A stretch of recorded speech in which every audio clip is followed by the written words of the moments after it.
Assalamualaikum warahmatullahi wabarakatuh. Apa kabar pemirsa CNN Indonesia? Semoga Anda senantiasa sehat dan selalu berada dalam lindungan Allah Subhanahu wa taala. Amin ya rabbal alamin. Alhamdulillah, senang sekali saya Meladia Rahma hari ini kembali hadir menjumpai Anda dalam program kesayangan kita, Gapai Kemuliaan. Seperti biasa, saya tidak sendiri, sudah hadir bersama saya di studio, ada Ustadz Hilman Fauzi. Assalamualaikum Ahilman. Waalaikumsalam warahmatullahi wabarakatuh. Apa kabar Ahilman? Sehat? Alhamdulillah sehat walafiat. Segar ya, hari ini hijau-hijau ya. Jadi Masya Allah. mudah-mudahan juga menambah semangat kita untuk menuntut ilmu pagi hari ini ya. Amin ya rabbal alamin. Ya rabbal alamin. Pemirsa, dalam episode hari ini Ustadz Hilman Fauzi akan menjawab pertanyaan-pertanyaan pemirsa Gapai Kemuliaan yang sudah masuk melalui WhatsApp dalam episode Ustadz Menjawab. Nah, bagi Anda pemirsa yang juga memiliki pertanyaan, Anda bisa mengirimkan pertanyaan Anda baik berupa pesan teks maupun dalam bentuk video melalui nomor WhatsApp yang tertera di layar kaca. Anda juga berkesempatan untuk bertanya langsung pada Ustadz Hilman melalui sambungan Zoom yang nanti akan ditentukan oleh tim Gapai Kemuliaan. Baik, langsung saja Hilman, kita ke pertanyaan pertama. Ini dari pemirsa Gapai Kemuliaan, kita akan sama-sama bacakan. Ustadz, jika kita mempunyai masa lalu yang buruk dan mempunyai rencana beranjak ke jenjang pernikahan, apakah kita harus jujur tentang masa lalu kita? Mohon penjelasannya Ustadz. Silahkan Ahilman. Baik, bismillahirrahmanirrahim. Alhamdulillahirabbil alamin. Allahumma sholli ala sayyidina Muhammadin sallallahu alaihi wasallam wa ala alihi wa sahbihi ajma'in, amma ba'du. Terima kasih atas pertanyaannya, bagus sekali. Ini bicara tentang mengungkapkan masa lalu yang pernah terjadi dalam diri kita terhadap orang yang akan menjadi pasangan kita. Betul. Jawabannya ada dua. Yang pertama, jika dengan diceritakan itu malah menambah kemadharatan, malah menambah sesuatu yang tidak baik, yang menjurus kepada keburukan, pertengkaran, perpecahan, sebaiknya tutupi aib yang pernah terjadi dahulu itu dan songsonglah ke depan dengan penuh kebaikan. Mohon maaf ya, setiap orang pasti pernah punya masa lalu. Setiap orang juga pernah boleh jadi tenggelam dalam kesalahan di masa lalu. Ingat, kita itu tidak diperintahkan untuk ingat masa lalu. Kita itu hanya diperintahkan untuk mengingat Allah Subhanahu wa taala. Jadi, apapun yang sudah terjadi, apalagi jika itu aib, tutupi aib itu. Ya, khawatirnya ketika dibuka malah menimbulkan sesuatu yang tidak kita inginkan. Maka para ulama menganjurkan untuk menutupi apa yang sudah terjadi sebagai bagian untuk menutupi keburukan itu dan menatap kebaikan di waktu yang akan datang. Tinggal fokusnya adalah bagaimana hari-hari kita ke depan diisi dengan kebaikan agar kemudian apa yang sudah terjadi itu bisa terhapuskan. Karena rumusnya adalah wa'at bi'is sayyi'ata bil hasanati tamhuha, dan ikutkanlah keburukan dengan kebaikan. Niscaya kebaikanmu saat ini bisa menutupi keburukanmu di masa lalu. Jadi pendapat yang pertama, tutupi, tidak usah diceritakan jika akan mengantarkan keburukan atau kemadharatan. Adapun pendapat yang kedua, jika calon pasangan kita memang bertanya, Nah ini misalnya betul. Ya, memang dia membutuhkan informasi, konfirmasi terkait apa yang sudah terjadi kemarin, cukup ceritakan tapi gak usah detail. Cukup ceritakan agar dia cukup tahu. Nah, disinilah cinta diuji gitu. Iya. Apakah seseorang yang tulus mencintai kita akan menerima kekurangan kita di masa lalu atau tidak? Karena mohon maaf, cinta bukan bicara tentang apa yang sudah terjadi, tapi cinta berbicara tentang apa yang akan terjadi ke depan.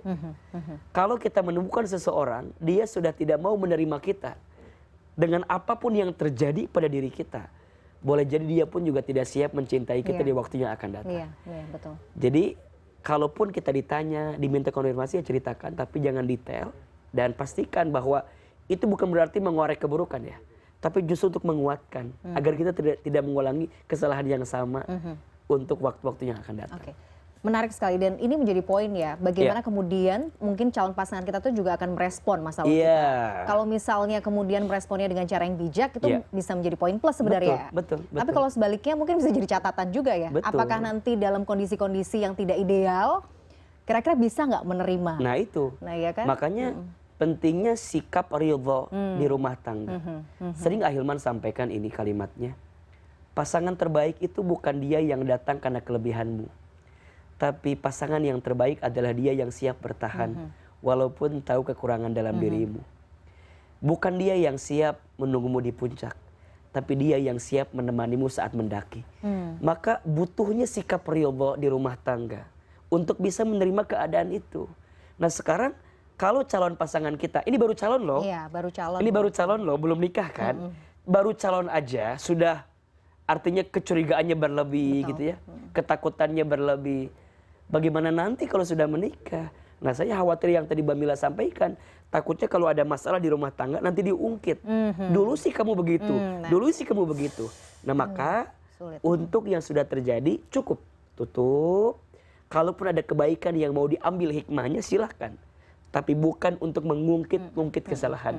Tapi untuk menjadikan cerminan apa yang sudah terjadi sebagai pelajaran dan perbaikan di waktu yang akan datang. Oke, Masya Allah. Menarik sekali. Ahilman, masih menyambung dari statement Ahilman. Maksudnya begini, memilih pasangan itu kan juga jangan seperti beli kucing dalam karung ya. Betul. Asal misalnya mungkin karena tuntutan sosial udah umur segini, maunya cepet nikah dan lain sebagainya kan biasanya seperti itu ya. Iya. Tapi bagaimana kemudian misalnya kita sudah punya pandangan, kita bisa ikhtiar untuk kemudian mengerucutkan pilihan. Kira-kira yang mana ya yang baik? Patokannya apa dan apa ikhtiar yang kita bisa lakukan?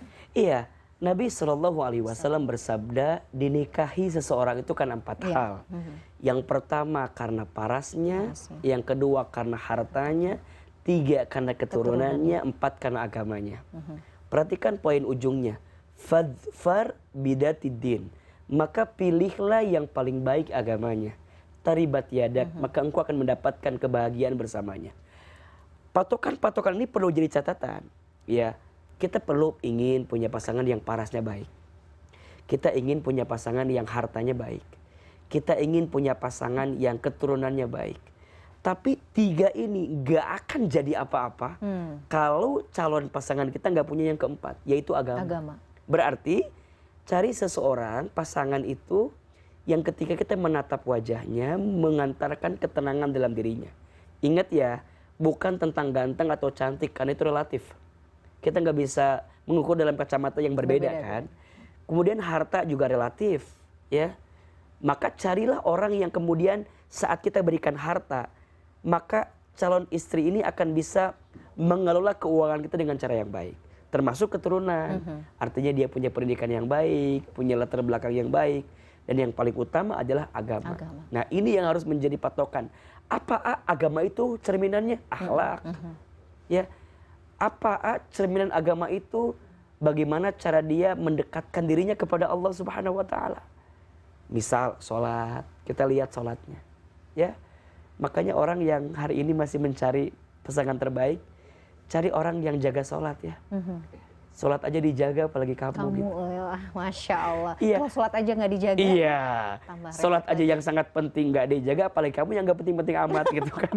Sedih amat gitu ya. Jadi artinya tolong pastikan itu, dan itu nggak bisa datang begitu saja. Perlu ada satu proses namanya ta'aruf. Ta'aruf ya. Dalam Islam diajarkan namanya ta'aruf, saling mengenal.